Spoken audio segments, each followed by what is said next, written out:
Assalamu alaikum students.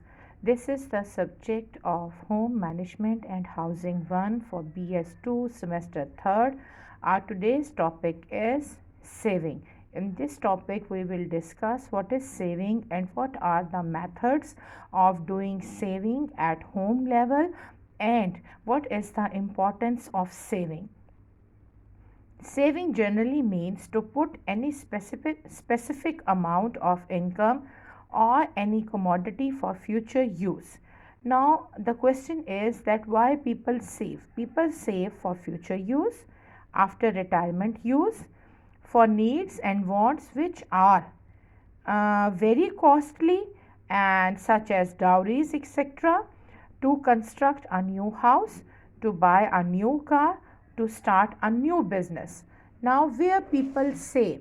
People save in the place which is safe for them and the areas or with the people where they have the surety that their money or their commodities will be in safe hands.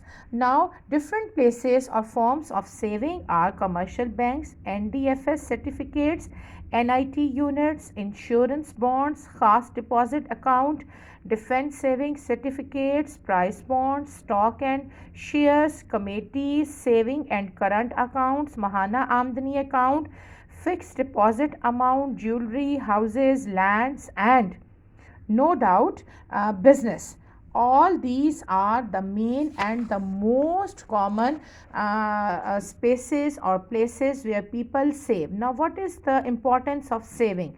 Savings are essential not only for a family but it is of great importance on the national level as well, as Pakistan has one of the lowest saving rates in the world. People should save more for individual and collective prosperity and for the prosperity of Pakistan. Thank you students.